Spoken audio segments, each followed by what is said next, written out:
nyo, marketing plays a very important role sa ating laundry business. Pag hindi po tama ang marketing natin, mahirapan po tayo na makapagbenta ng laundry, okay, ng services. Alright? So dapat maintindihan natin, unang-una, sino bang target market? Kanina napaliwanag ko na po yan, di ba? Kung kayo ay nasa lugar ng class A, B, C+, class A, B, C+, kailangan po ang presyo nyo mas mataas ng konti. At ang servisyo nyo talagang expert service. No? Ang shop nyo talagang papasukin ng may pera. Dapat. Okay? So yun po yun. Kung nandoon kayo sa market na gano'n. Kung kayo po ay nasa market ng class C-, okay? C-, class D, class E, ito po yung mga financially struggled na mga markets, no? Dapat po bababa ang presyo nyo, very basic ang shop nyo, very basic ang services na ino-offer nyo. Para po hindi kayo malugi kahit mababa ang presyo, hahabulin nyo sa dami or sa volume ng customers. Ay ganun po yun. So you have to understand your market. So why is this important? Because it allows you to set the tone of your brand. Kasi kung alam nyo kung anong market nyo, yung shop nyo, ganun din ang dating. So kung class AB ang market, ang shop class AB, naka-aircon, may pakape, ang sarap ng mga upuan while waiting, mga ganun, di ba? So class A yun, yung branding nyo pang class A din, di ba?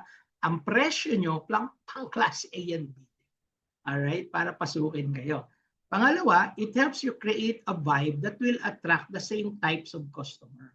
So kung kayo po ay nasa class D and E market, ito po mga market na ganito, wala sila masyadong hindi sila masyadong maarte, di ba? Wala sila masyadong mga iniisip na dapat malamig, dapat hindi, kahit matigas ang upuan diyan, kahit na basta meron lang mesa na magagamit ko para mag-fold, okay na 'yun, di ba?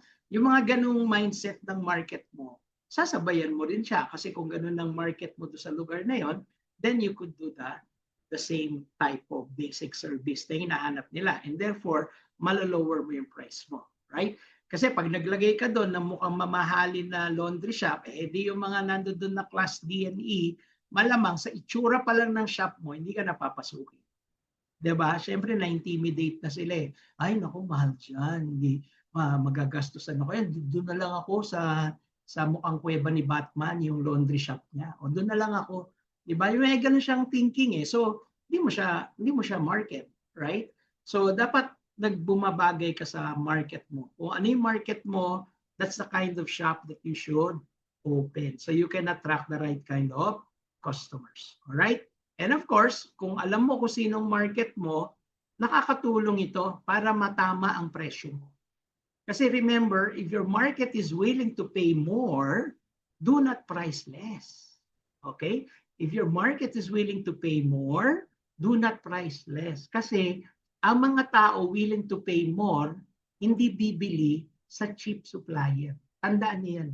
'Di ba? Halimbawa, yung Louis Vuitton, magkano yung isang pinakamura ata, mga 100,000, 200,000, pinakamura maliit na Louis Vuitton bag, 'di ba? May bumibili, wala. 'Di ba? Meron yung mga iba pa nga kalahating milyon, 1,000,000, 'di ba? O 500,000 ang bili nila doon sa mga bag nila, binibili nila kasi may pambili sila at ini-expect nila yung quality na makukuha nila doon pang Louis Vuitton talaga. Louis Vuitton quality talaga. Right? Ngayon, it's the same thing with the laundry service. Ganon din. If they're willing to pay that price, you should be asking them for that price. No? But offer the kind of quality service that they will also expect. Alright? So, pwede pong ganun yun. At sa kabilang side naman, ganun din. No? Very basic. Very basic. Meron ng upuan, meron table, may makina, may staff na nagbabantay. That's it. No? Mababa lang din ang singil natin kasi simple lang din ang shop natin, simple lang din. Hindi natin nilalagyan ng masyadong kaartihan yung shop natin. So, pwede din yun. Depende nga po sa market nyo. So, you have to know your market very well.